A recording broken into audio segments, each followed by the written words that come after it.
I'm sat here with CJ, who's a alumnus of what is now the University of Gloucestershire. Paul and Mary in my day, there's my scarf. But has been so many other things. And one of the reasons that I made a point of trying to talk to you today was, I know some of our students have been interested in it. Back in the olden days, when I was a student as well, in 1989, you wrote an undergraduate dissertation about the connection between mystical experience and psychedelic drugs. What drew you to that? What was okay. At that time, I had long hair and I liked Jefferson Airplane, and I'd read Robert Anton Wilson, and I got into Aleister Crowley, and anything that involved consciousness, or it was the era of Thatcher. Yeah, no, I mean, I think people who are it's perhaps hard to communicate to students who were born in 1990 something, but those of us who were at the university in the 80s, second half of the 80s, I guess, along with Thatcher and all that, the interest in consciousness, people like Robert Anton Wilson, were really important. Yeah, it was revolutionary. I mean, we lived in a world where it had become about making money, about succeeding, about your family surviving. Communities were under attack. There was a lot of political struggle going on, whole new ideologies coming in, a new right. And in that background, the world was a very serious, grey and sober place. And even the music at the time is, think back to the Smiths, think back to Bronski beat. There was a lot of quite serious, grim undertones, and occasionally there was a flash of something greater, a light that never goes out. And and I was sitting around with long hair, looking back to the 1960s, like so many people do back then. Absolutely. Because that was the one way you could define yourself as being completely untrendy. Yeah, absolutely. And also faintly kind of optimistic in what was a very dark time, because there's something about the utopianism. Yeah, absolutely. Of that period that you could try and kind of resurrect. Well, the Haight-Ashbury just seems so much more, Jefferson Airplane, Grateful Dead, we're going to have a revolution, we're going to change the world. And then you came across Better Living Through Chemistry and Timothy Leary, Turn On, Tune In, Drop Out. And there wasn't a lot of opportunities to take drugs in downtown Suffolk. I come from Bury St Edmunds. I hadn't even seen any dope or anything. So listening to these records, these revolutionary documents, it made me a bit of an outsider, and it gave me an identity when I was forging one. So I came here, was a student, and one day my brilliant set of academics were here at the time: Gordon Wenham, Neil Robinson, Nigel Scotland in his own way, and I always argued with him, and of course Theodore Gabriel, who was absolutely marvellous. And you're still seeing these corridors and still about. But with us, not in spirit, but physically and happily. He's moved now, though, hasn't he? Yeah, he's moved up 2 offices. Oh, okay. That's why I can't find him. I'm getting old. Anyway, it was a hotbed of intellectual activity, and by the 90s, I was joking that we had a academic culture. We were churning out students who were achieving results and were doing vocational things and going places, but we'd lost the intellectual energy of the 80s. When there's a difference between being curious for the sake of being curious and actually interested in stuff, and what we became, I thought, was a bit of a machine for producing bank managers. But that just shows you my hippie ideology. So anyway, I'd seen a ghost in '87. That had led me to question everything. I always start with that, although you could start in a million other places. Stanley Rudman turned around to me one day and said, "Roman, you still have not told me what you're going to do your dissertation on. It's Christmas, you haven't got much time left. What have you been writing on?" And I said, "Mainly LSD." And he said, "Oh, marvellous. Psychedelic drugs, a mystical experience, comparison of states of consciousness." And I said, exactly that, Dr. Rudman. Psychedelic drugs and mystical experience, that's what I'm researching. And he wrote it down, beamed at me and said, "I've seen very little on that in 40 years. And I said, I'm thinking probably nearer 30, but I don't know much about this. All right then. So I smiled and shuffled out, and that's how I came to do my dissertation. Complete chance. Yeah, and I think like a lot of things, it's surprising sometimes young people are very organised. An awful lot of our choices and things actually turn out things that were significant kind of moments. I hadn't dreamt accidents. No, I hadn't dreamt that anyone would let me study drugs academically. And then I looked into it, and then I discovered that you had to get a home office involved. If you actually wanted to do psychedelic research back then, even academically, you had to notify the Home Office, even if you weren't taking psychoactives. Even if you're just reading and... Yeah, because there had been a whole culture in the late 60s And in sort of 1958 to 65, the psychoactive substances mescaline and lysergic acid diethylide LSD, in particular, had been seen as revolutionary tools for psychotherapy, psychology, kind of introspective tradition, and they had become very popular on campuses, but amongst poets, philosophers, religion students, and I mean, the massive influence was obviously Aldous Huxley. I mean, he's mainly remembered nowadays, I think, for his, Chrome Yellow, his social commentary, actually. Brave New World, I think most people study at school. But, an Ireland, maybe. But he'd also written Heaven and Hell, in which he talks about euphoric, mystical experiences that can be had through alcohol. Something which I think our rugby team in the old days certainly knew far more about than me. And he then experimented with mescaline, and that's coming in that book. And then when he discovered LSD, he'd written The Doors of Perception. And there was a whole culture of, I suppose we now call them elite opinion makers, elite. I mean, nowadays I'm trying to think of the same kind of people, the people who appear on the Infinite Monkey Cage.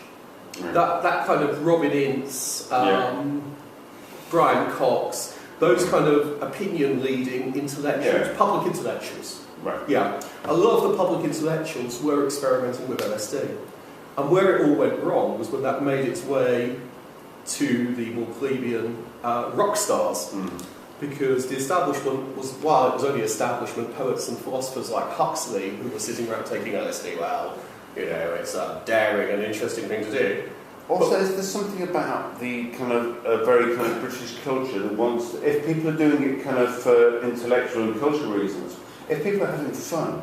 Exactly. Hedonism was where it went out the window. You're not going to have that. No. It's morally transgressive. And it was a heaven and hell drug. Because you could have a good trip or you could have a bad trip. And Larry's talking over in the States. And then, of course, you've got the scare story, the dreadful, the amazing, freaky, completely confusing and contradictory Timothy Leary. Because Leary is teaching at Harvard with Elpert and Barron, and the three of them had... You have to put it in context, in 65, at the point when they're starting to experiment really heavily with psychoactives with students, they had, at that time, been, they'd just written a paper in which they'd looked at the effects of psychotherapy, psychoanalysis, and psychiatric care, 3 different forms of treatment, on a depressive and neurotic American sample. But they'd also managed to take the people who were on the waiting lists for each of the 3 types of therapy as a sample. And what they found was in each of the 3 therapies, psychiatry, psychoanalysis, psychotherapy, 1/3 got better, 1/3 stayed the same, and 1/3 worsened by self-report after 6 months. What they then discovered was exactly the same thing happened to those who were on the waiting list but didn't receive therapy. So they discovered that being on the queue to receive therapy was as good for you as actually receiving the very expensive therapy. They published this document, at which point their intellectual status came under massive attack. It had been an empirical piece of research, but suddenly their position, they had tenure, but they were a bit like the Ghostbusters at the beginning of that film. Suddenly the kids loved them, but there was a lot of people at the university who were... So when they went off onto the wilder, and then they were friends with a guy called Houston Smith. And I mean, Houston Smith, I believe he was brought up by Chinese missionaries, wasn't he? So, but he'd become a perennialist and a universalist, and he was looking for a truth that underlay all religions. And I think he's quite influential on people like Ninian Smart in the 70s. Yeah, no, that kind of thread runs through that kind of religious studies as a discipline. I mean, religious studies, the older religious instruction, which is more kind of teaching people moral truth from an on-high position, is replaced in the 70s with a broader world religion base. Out of places like Smart Lancaster. And while that's going on, I think that Houston Smith and the perennialists, perennialism is the belief that underlying all world religions there is a true a religion or a true divinity that can be approached by experientially. Is that? That's absolutely right. I think actually, although the religious studies culture of the 70s and 80s and beyond would posit itself as entirely neutral, one might argue that it was actually quite welcoming to that perennialist position. At least a number of people within it were quite sympathetic at that point of view. As RE emerges as a discipline in the 70s, I mean, people like Smart writing, Hicks writing about on the nature of RE, And I'm reading Evil and God of Love and stuff like that. I mean, these were the books I read as a child. Because I've read whatever I could buy, and theological works have always been cheap, second-hand. But, you know, there was a strong... If you're going to approach world religions from an objective viewpoint and try and treat Islam, Judaism, Hinduism, there is actually, for reasons I also running out of time, but there is actually a strain of Hinduism and Buddhism. Because in the 19th century, Hinduism is reforming itself in response to Western... some people could say it's creating itself, actually, but a Hindu identity is forming around... coalesce various kind of factors. Yeah, and various forms of Hinduism. And one form of Hinduism at the time is very much universalist and perennialist. Yeah, and it's in a way, it's one of the strands that becomes quite dominant. Yeah, and through the Neo-Vedanta, that comes to... I think Madame Blavatsky, the Theosophical Society, I hope some of you know what that means. But I'm sure I know about that. Yeah, Theosophical Society. And the Theosophical Society influences the Western magical tradition, and heads through the Golden Dawn, Rigade, Crowley, it reaches people. I still remember reading for the first time some 19th century Hindu documents and thinking, I know this, but I know this from the Golden Dawn. Yeah. But you know, there was that kind of, a whole mindset that was from the East spreading west of universalism, and then the hippies came along. Yeah. And the early hippies, to be fair, weren't really into peace and love, and they weren't really into psychedelics. They actually, the original High Ashbury scene on the West Coast was really into amphetamines. Yeah. And that kind of drug comes out of kind of beat culture. Out of the beat culture, and the diggers, who have taken their name from the anarchists here. Yeah. And, you know, they're kind of, I think, perhaps left anarchist, but they might have what we would now regard as libertarian elements. Yeah, no, it's very hard to map our current kind of politics on. Yeah, very different. You can't go back to the world of the 60s, but, yeah, so anyway, all of this stuff, all of these ideas excited me. And that's something I often find when I'm talking to students nowadays is, what are you doing a dissertation on? I'm doing it on, you know, the metaphor of the final battle in Lewis. Make it sound like a death sentence. I've been working on it for weeks. And it's that even PhD students, when Beck was finishing her PhD, you know, I thought it was absolutely fantastic. But she'd spent 4 years on it, and she just never wanted to see it again. Yeah, that's what PhD do, I think. Yeah, it does. But let's face it, this is 8,000 words or 10,000 words. It's not a PhD. You're not going to be spending 3 years bored stupid reading the same data. No. You've got the chance to get excited, to run with something. The trick is making it small enough.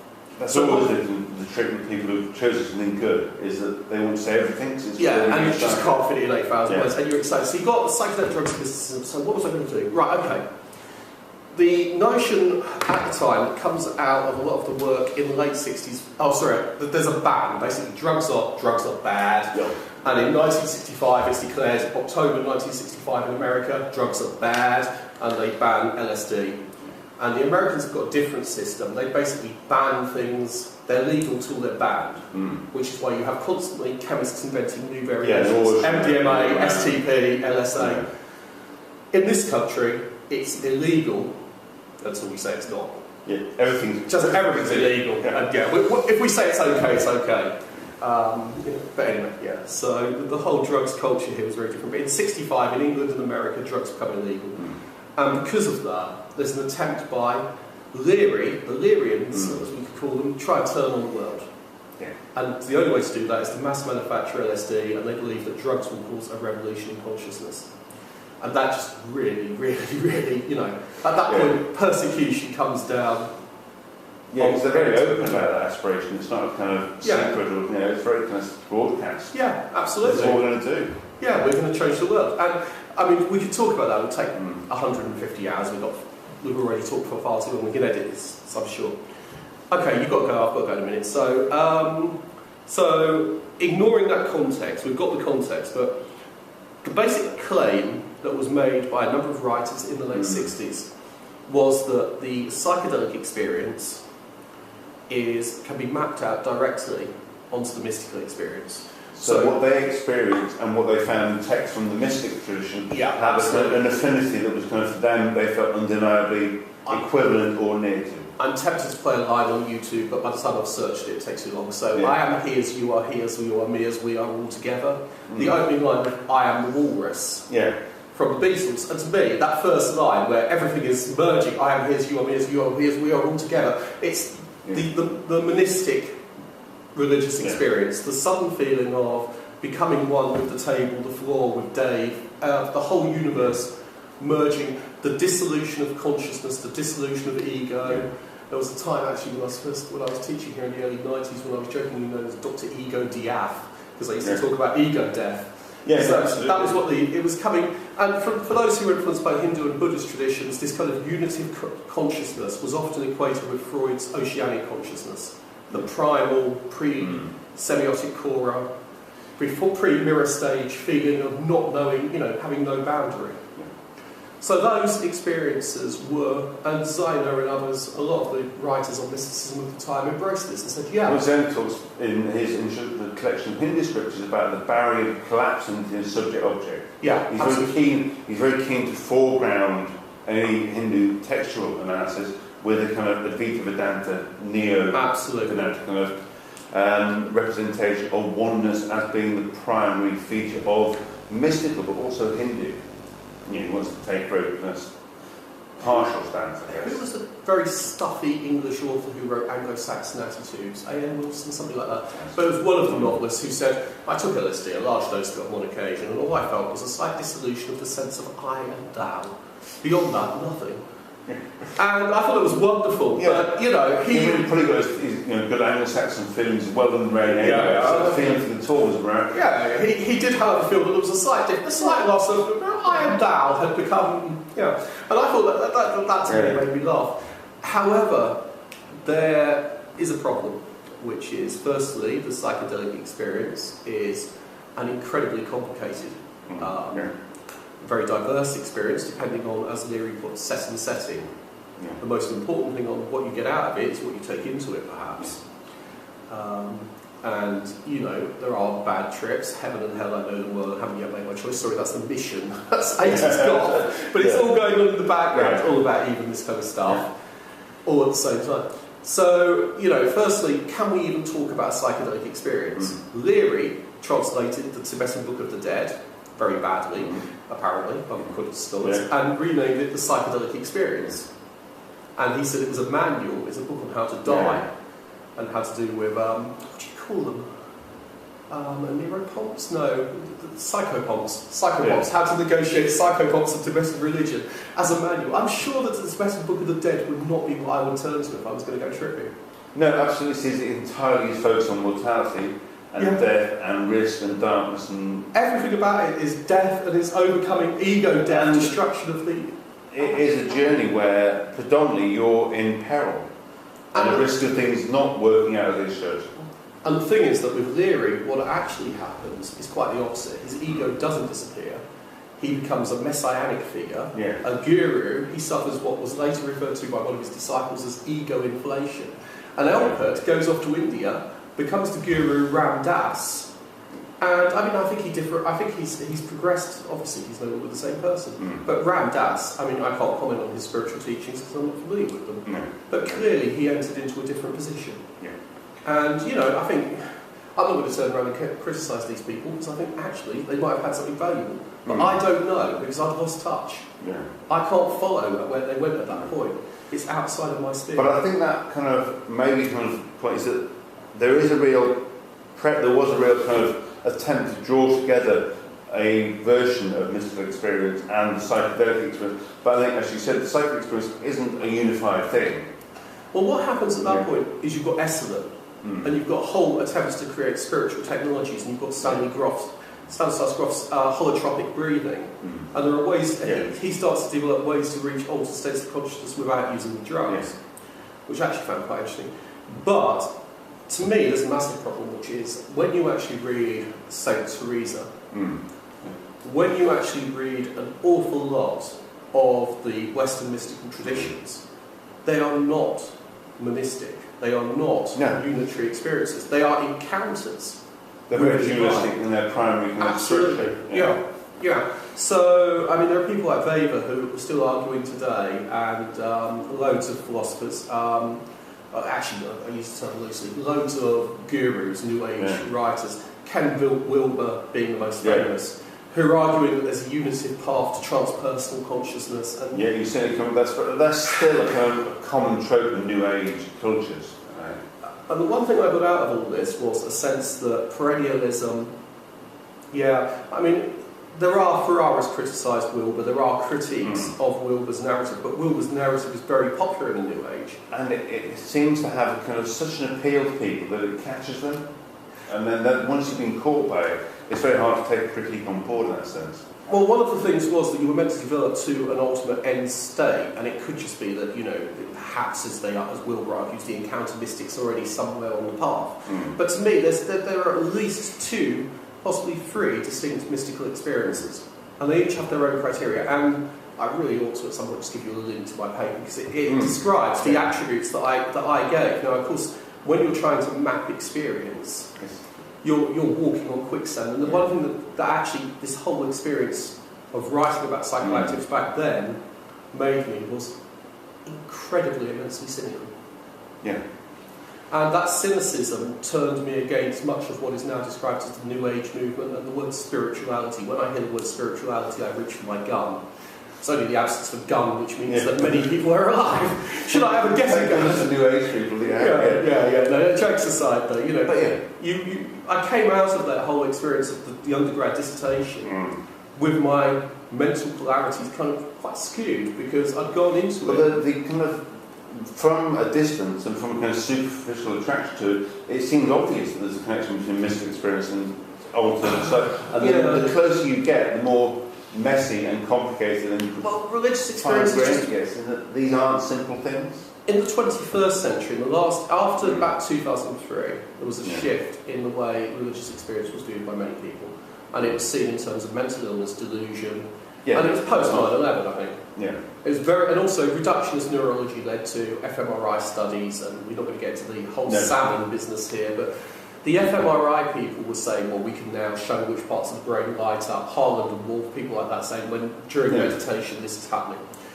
Yeah, I mean, the point is that, yes, when you're meditating, or yes, when you feel the presence of the divine, certain parts of the brain light up.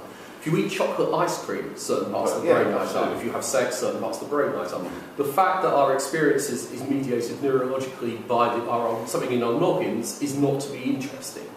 No, in a sense, it's not phenomenologically an explanation for the nature of the human experience. Yeah, at the end of the day, the experience's value does not have to be equal to the process by which the experience is received, or felt or developed.